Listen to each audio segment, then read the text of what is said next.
நம்ம பார்த்துட்ருக்க இப்போது அந்த ஹேம்ப் பார்த்தீங்கன்னாக்கா, ஸோ நோடு இது ஆப்டிகல் டு ஆர்எஃப் கன்வெர்ட் பண்ணி கொடுக்குற ரிசீவரு. ஸோ இது என்ன ஆச்சுனாக்கா, ஸோ வாட்டர் டேமேஜ், ஸோ அவுட்டில் வச்சுருந்ததுனால டேமேஜ் ஆயிடுச்சு. வாட்ரு ப்ரூஃப் பண்ண. ஸோ இது இப்போ நம்ம என்ன பண்ணோம்னா, ஆல்ரெடி இது இருந்தது, இந்த டிரான்ஸ்ஃபார்மர் இருந்தது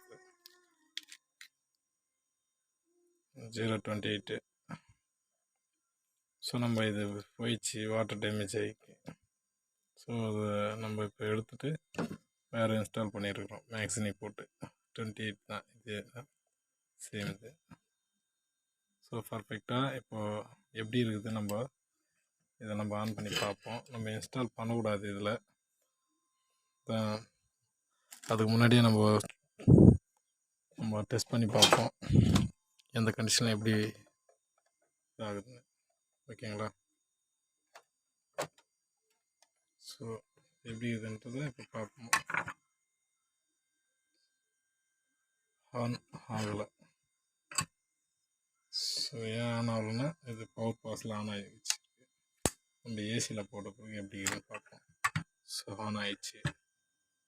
ஸோ நல்ல கண்டிஷனில் தான் இருக்குது, மற்றபடி எந்த ஒரு டேமேஜும் கிடையாது. வாட்டர் இஷ்யூவால் தான் இந்த டிரான்ஸ்ஃபார்மரு போயிடுச்சு. ஸோ இதை எடுத்துகிட்டு வேறு டிரான்ஸ்ஃபார்மரும் போட்டாச்சு. ஒர்க்கிங் கண்டிஷனில் தான் பர்ஃபெக்டாக நல்லா இருக்குது. ஓகேங்களா? So thank you.